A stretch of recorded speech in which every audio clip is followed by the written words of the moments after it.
We got to talk about the news. We got to get into it. For our first story this week, AMC Theaters wants to roll back the clock. All right, roll back the clock to the dawn of time. It turns out AMC CEO Adam Aaron wants to return to the 45-day theatrical window, right? When movies used to be in theaters for a month and a half. Andy, what's going on? Why don't we do this anymore? Why are movies coming and going so quickly? So theaters aren't keeping movies in as long, and this kind of happened after during the pandemic. They revisited the theatrical window, which used to be a full 90 days, which is a pretty long time to wait before something could go to like rent or streaming. And so there was some wheeling and dealing. I mean, a lot changed during that time.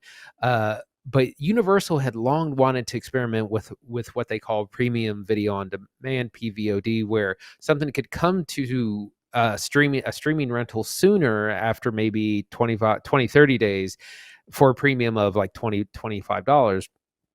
And Universal had wanted to do that for a long time, and because theaters were closed, AMC said, sure, let's try.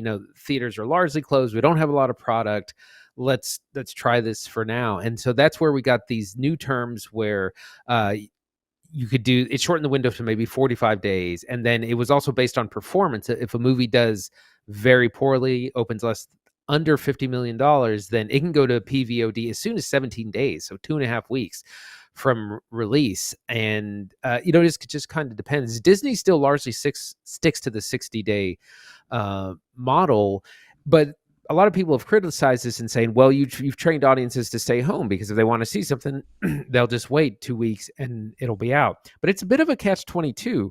Audiences don't go to the theater because it's going to be available on streaming, and it's available on streaming because audiences don't go to the theater. Ultimately, I don't think it really helps the theater to just keep movies that no one's going to see. But the thing is, you can't really go back to the old ways. AMC would love to go back to at least 45 days, if not longer. But it's just too profitable, I think, for the studios. Keep in mind, the studios keep more of the money off PVOD and more, like once it goes to digital rentals, as opposed to in theaters, where they only keep about 50%. It's such a weird relationship that studios and movie theaters have, right? Yeah, because you hit the nail on the head. Like, it is in the studio's best interest for a film not really to be in theaters all that long. Like, the quicker consumers can get it themselves, the higher cut a studio makes just renting it straight to you on VOD or putting it on something like Netflix. Running it through theaters means theaters get a cut. Not much, but they can also charge concessions on top of that, and a premium for ticketing online, right? And getting people to buy their tickets early. Adam Aaron is well aware of this, right? This is something his company AMC does very well, specifically with their like first AMC Stubs program, right? And getting to go see 4 movies a month. Like, obviously they have a lot of success with this. But yeah, I think it's a bit of a pipe dream, dude. Like, I don't think we can really turn back the clock here. I saw a kids movie, Dog Man, went to VOD 18 days after coming out in theaters, dude. Like, and that's what we're talking about here, like a 17-day window, right? It's like almost nothing. That is so crazy from when I was younger and wanted to see a kids movie. And if you didn't see it in theaters, you had to wait like 4 months for it to come out. People don't work that way anymore. I don't think the internet works that way anymore, right? And even if you want your movies to hang out in theaters for 45 days, 90 days, I don't even know if that's all that good for marketing. Like, part of the reason Baby Girl sold well is because people were posting GIFs online, dude. Like, and then it got out of theaters pretty quick and moved along. I don't know. I think you kind of step on it a little bit if you leave theater movies in theaters like in purgatory for 45 or God forbid 90 days. I know it works sometimes. All right, Tom Cruise is big on this. Like, Top Gun Maverick was out for a while. I know Mission Impossible kind of had the same thing. He's got his whole deal with Paramount, but people like Sean Baker, who just won a few Oscars for Anora, like, and said in one of his 4 acceptance speeches, like, we should get back to this old formula. Like, I hear you, I see you. I just don't know if consumers want to do it. You know what I mean? And like, that's ultimately where the money comes from. Yeah, and again, a lot of it has to do with the performance. You can almost tell from opening weekend. You get a smash hit, something that meets or exceeds expectations. Yeah, you can keep it in theaters longer. But if something flops, if it's a dud right away, it's like, get it into the hands of the people so that you can start to recover some money. And that's what I think the studios have found is, like, it's better financially for them to have the option to go to VOD sooner rather than later. Yeah, it's tough. Like, you know what? One thing's for sure: AMC will be fine. They got their investors program, and they got it all worked out. No worries about AMC. Something we should be keeping an eye on is Sadie Sink from Netflix, Stranger Things specifically. You might remember her from the last season. She is going to be starring in the new Spider-Man movie, Spider-Man 4 with Tom Holland. That's right, they're making another Spider-Man. Didn't you know? Haven't you been keeping up with this? Well, we got the details for you from Variety. Andy, what do you know about Sadie Sink jumping on a Spider-Man? So this was just announced today, and we don't actually know what role, and so everyone is speculating. The hot money says that Sadie Sink is either going to be playing someone like Gwen Stacy or a new version of Mary Jane, which was previously played by Zendaya, or there's some speculation that she could be playing Jean Grey, introducing the famous X-Men. Who's always kind of has a headache and it's super useful. So we'll see. Sadie Sink, of course, became a well-known kind of a household name from Stranger Things. I think she shows up in the second or third season. She was also in The Whale, which is not listed among her accolades. It's an Oscar-winning film, which she was in, and she has a big role. It's not like a small thing. But the other thing about this is this new Spider-Man 4 comes out next summer, July 2026. So it's a ways off, and Tom Holland's getting a little old for this role because like Spider-Man is famously a teenager. I think it's 3 Spider-Man movies and these couple of Avengers movies, and he's got to hand it off. 3 would be great. Just do another trilogy, but we'll see what happens. As for Sadie Sink joining, I figured it'd be a Gwen Stacy role. It is much more interesting for her to be some sort of X-Men plant. Like that would be particularly succinct, especially because I think we're supposed to be getting X-Men somewhere around New Avengers. Like, good, lay that groundwork now. That's the whole reason we got Tom Holland as Spider-Man, right? He shows up in Civil War, I think was his first appearance. He's just some kid that like Stark's talking to until he shows up in the Spidey fit. Like, it's kind of cool. I don't know. So we'll see. We'll see what they do with there. I know that this movie is not going to be directed by our previous director, John Watts, who did the first 3 films. This one's going to be from Destin Daniel Cretton, who directed Shang-Chi and the Legend of the Ten Rings. Have not seen a Marvel movie from him in a minute, but Shang-Chi was fine, honestly, and I think this one will probably be good too. I know it's speculated to come out on July 31st, 2026. We'll see if Disney can actually hit that date. Otherwise, I don't know. What do you think? X-Men, Gwen Stacy, something else, Andy? I mean, Disney has taken so long. We've talked about this before. They acquired 20th Century Fox in 2019 with that the X-Men property, and we have yet to really see. They've been teasing a lot of X-Men stuff in their films, but they haven't actually made an X-Men film, and we don't know if it's when, and it's going to be forever. It's going to be 2040 by the time we see X-Men on screen. Old man Peter is going to grace the screens before. He's really getting too old for that role, man. You got to hang up the tights, hang up the seat. I just saw some set photos of him on the set of Christopher Nolan's The Odyssey. He's looking good. He's got it together, baby. He's going to be the new Chris Nolan star. Disney, meanwhile, has much bigger problems before Spider-Man 4 comes out. Dude, apparently Snow White is not looking good. This is a report from The Hollywood Reporter. We've got insiders at Disney saying, quote, "They need to get this over with. Inside Disney's Snow White troubles." It seems like maybe they're placing a little blame on Rachel Zegler and Gal Gadot. I'm not sure, though, those are exclusively the reasons this movie isn't working. But it seems like this Snow White's just not going to make a bunch of money. It's not going to be $1 billion picture. It's not going to do Little Mermaid numbers. Is this a disaster in the making, Andy? A snowball we can't get out of the way of? What do you think? I mean, where do you even start? I mean, these live action remakes are very hit and miss. Some of them are $1 billion movies. Some of them are flops like Dumbo, which no one even remembers. That might have gone straight to Disney Plus as well. But also there was controversy just in casting Rachel Zegler as Snow White because she is of Colombian descent and has darker skin. People were upset about that. She kind of disparaged the movie inadvertently. The original, she's like, "Oh, I wasn't really a fan. It kind of scared me as a kid, and it's also like it needs to be up." She was like, "Yeah, it's kind of outdated." Like, so she got accused of being too woke, and then she had some political comments after the election. Gal Gadot has been also a controversial figure as well. As she's an Israeli actress.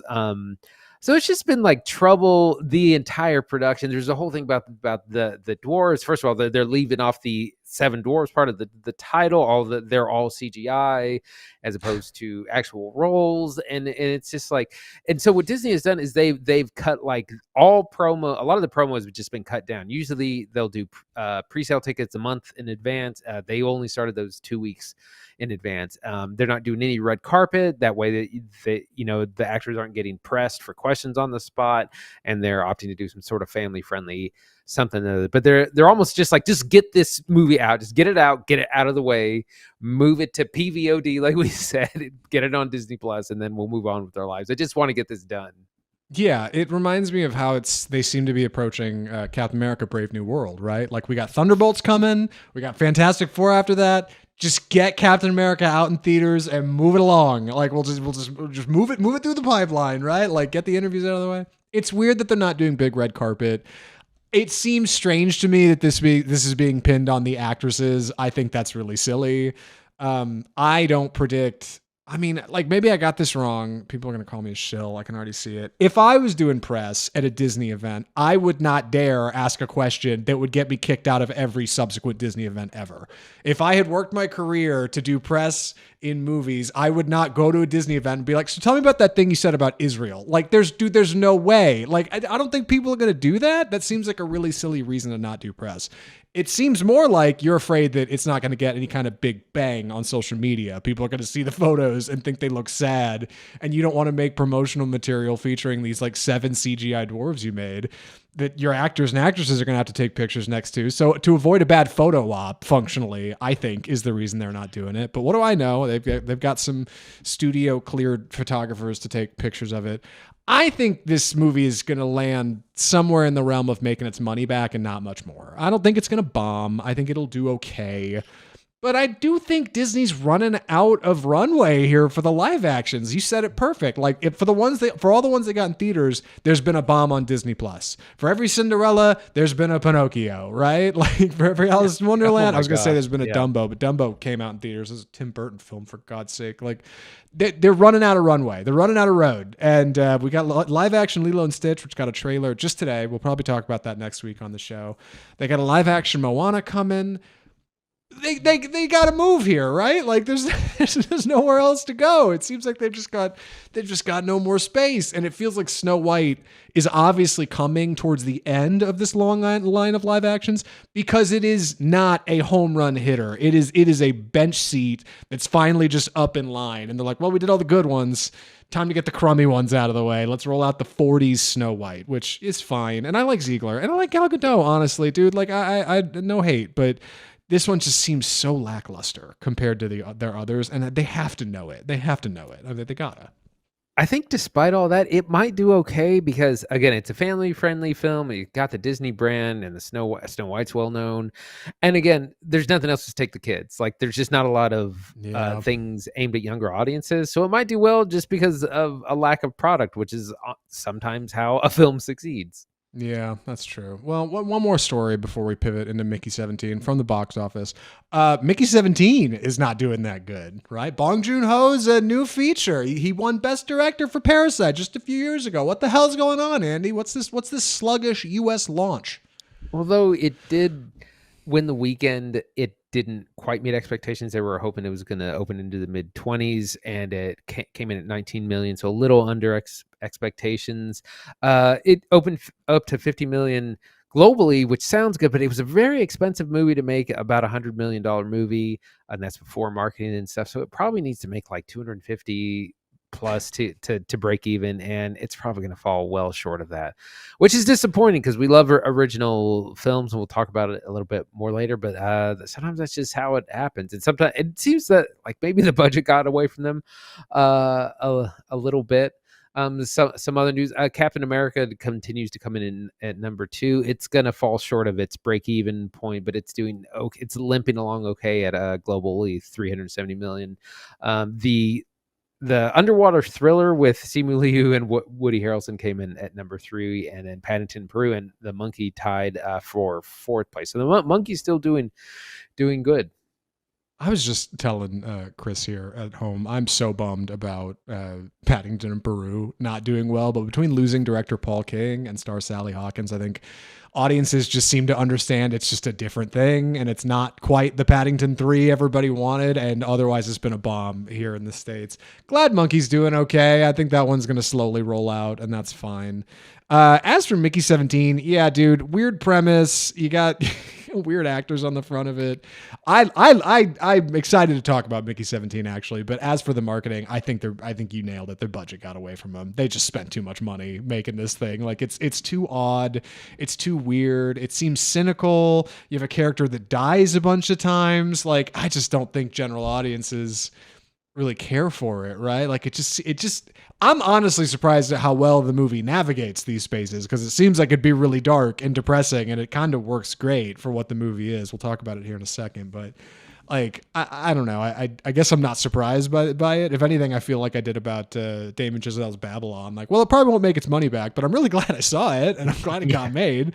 It's one of those movies for the freaks, for the cinema freaks like us, I think.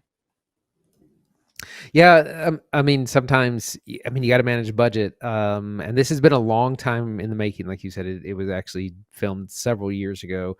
It's just been kind of a slow box office. And again, this is kind of the problem with event filmmaking, is that everyone's waiting for the summer stuff to hit, but it's like, we got 2 months to go, baby. Like, what are you going to, you got to get people going to the movies in the in-between times. You can't just depend on the tent poles.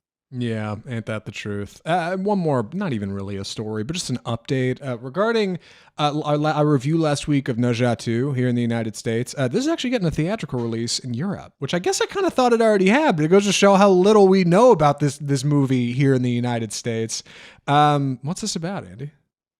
I just said it's going to be expanding into some other European territories, Spain, France, Germany, the UK, which we'll see how it does there. It has officially crossed the $2 billion line, so just barely. Now the most successful animated film of all time, and also just one of the most successful films of all time. Kind of crazy. It is. You know, it's funny. I had I met a buddy of mine actually to go see Mickey 17 with over the weekend. He'd read the book Mickey 7, and I hadn't read the book, but I was excited to see the movie. He's an animator in his spare time, and we got to talking about Ne Zha 2, and I said, yeah, we saw this really cool movie. We posted it on YouTube. Review did really well. If you haven't seen it, go check it out. And he said, Ne Zha 2. He's like, I don't know that movie. He's like, I saw a movie like a year or two ago called Ne Zha. It's from China with like this little a monkey guy and like his friend who's got like water powers. I was like, yeah, Ao Bing. And he goes, oh my God, you know what I'm talking about? I was like, yeah, I saw the sequel. He's like, they made a sequel? I'm like, they did. And it's in theaters and you can go see it now. Crazy. He liked it. He was like, the first one's great. I said, you should go see the second one. It's a lot of fun. Check out the review. We posted an off-script film review. So yeah, nothing but good things about Ne Zha 2. It'll probably do great over in Europe. Probably better than it did here, I'd imagine. Maybe a little bit more local buzz that way. But either way, we got to talk about this first movie. I'm very excited to get into it. This one is so odd and so weird. And like I said at the top, this is something I'm really glad we watched. I'm going to be taking the summer on this, so please excuse any clumsy delivery. The movie is Mickey 17.